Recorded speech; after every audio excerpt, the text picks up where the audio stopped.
Ini adalah tanggal 15 bulan 8, di mana mungkin detik-detik ya, apa namanya kan isunya bulan 9 akhir aku akan diputus kontrak ya. Kalau semisal itu betul, berarti ini memang terakhir lah. Ya detik-detik itu namanya. Ya aku cuma mau sharing lah keresahan ya. Sebenarnya bukan berarti aku kerja nggak semangat ya. Tapi di sisi lain tak ceritain kenapa mungkin aku kelihatan biasa aja kalau kerja gitu. Yang pertama itu soal em, aku masuk bulan 2 dan istrinya temanku masuk bulan 1 apa. Tapi itu pun koningen ya. Jadi bisa dibilang sama-sama masuk bulan 2. Nah, di situ dia itu nggak megang mesin. Jarang lah. Kalau pagi itu dia bantu-bantu, tapi nggak bantu pegang mesin juga. Sekalipun bantu megang mesin juga nggak apa ya, nggak cukup krusial gitu sosok kehadirannya gitu. Tapi bantu-bantu mesinnya suaminya kayak kardus-kardus apa gitu. Ya sekedar bantuin lah. Nah kemudian kalau malam dapat lembur bantuin suaminya. Nah ini yang aku maksud. Ini pabrik keluarga menempatkan diri itu sebagai istri dari temanku bukan sebagai partner kerja. Yang mana otomatis kan lembur bakal dikasih dia ya. Ngerti nggak maksudnya? Misalnya mesinku mati, otomatis kan yang bantuin temenku ya pasti istrinya kan. Ngerti nggak? Dan ini yang menurut aku ya ketidakadilan apa ya bisa dibilang ya. Senioritas, bukan soal skill atau bukan soal kerjanya benar atau nggak benar. Gak ada hubungan dengan itu, walaupun misalnya itu pun bisa dianggap apa ya, adu argumen lah ya. Misalnya kamu kerjanya nggak benar sih, ya kok orang kalau bantuin doang mah nggak perlu kerja bener misalnya. Nah terkadang memang ada alasan seperti itu. Misalnya mesinku lembur gitu ya, tapi yang megang temanku nggak apa-apa kalau kayak gitu mah. Ibaratnya kan ya namanya juga orang suka-sukaan lah ya. Mungkin Ai lagi gak pengen sama aku, pengennya sama temanku ya nggak apa-apa. Tapi garis besarnya kalau kayak gini aku bersaing dengan istrinya temanku, ya aku nggak bakal menang dong untuk dapetin jam lembur. Kurang lebih gambarannya seperti itulah kalau kerja di Taiwan. Suaraku kayaknya nggak kedengeran dah, karena kendaraan banyak banget. Ya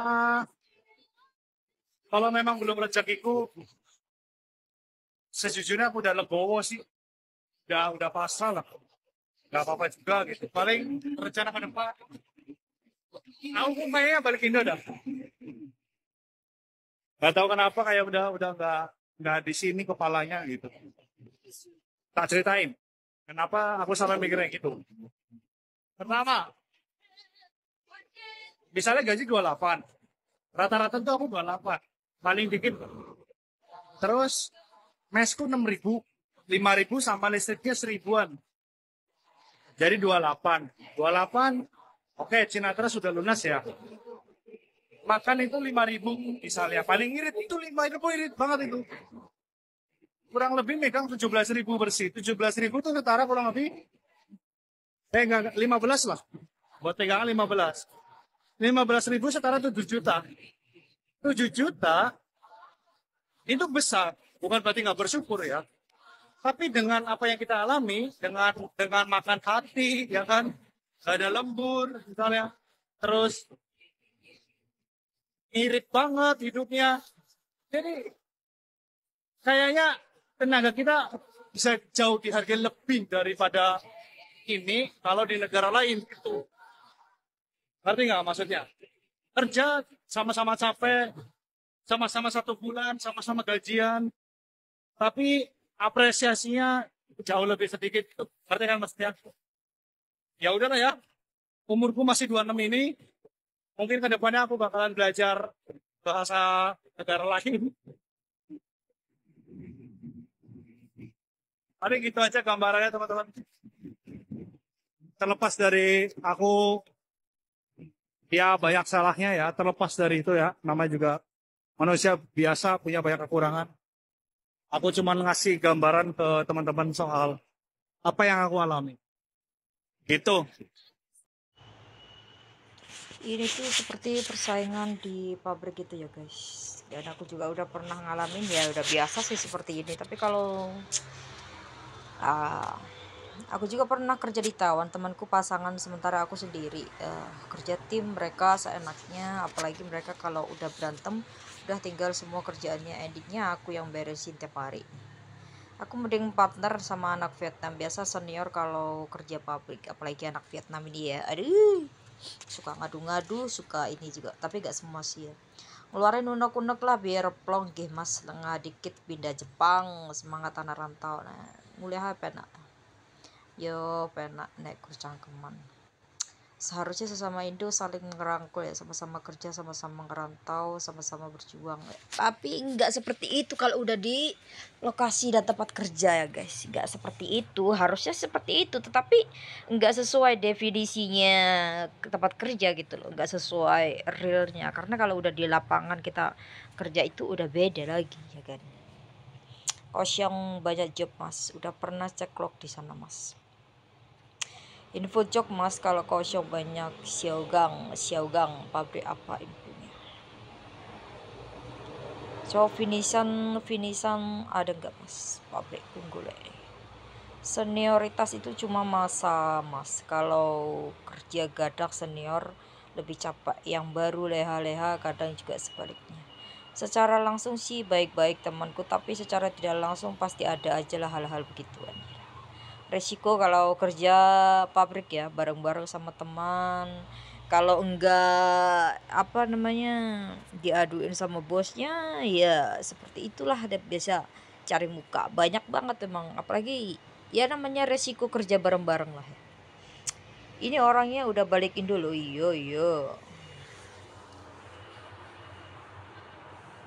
makanya nek kerja ki raine aja digowo mas teng pabrik, salah ndang, salah ding mas, aja digowo.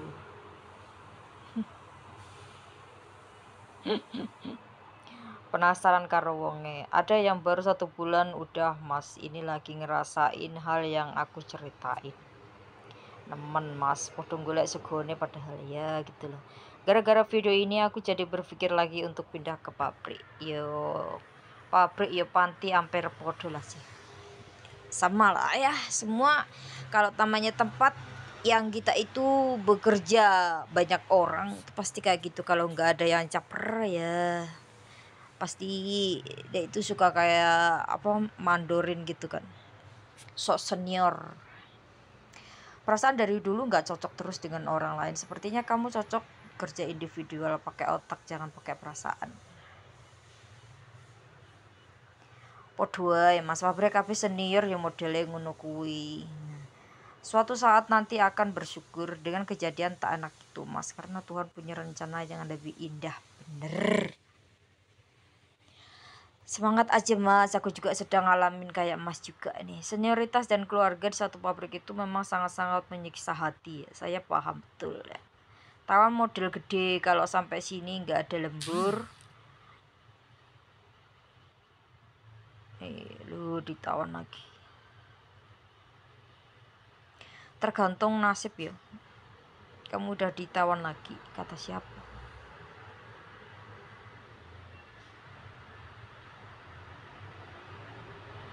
Nggak jauh beda, harus kuat mental aja.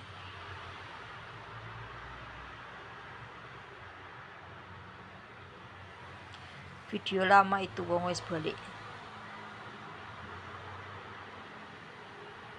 Kenapa nggak berapa di pabrik aja, mahal biayanya. Lu nongol lah telat.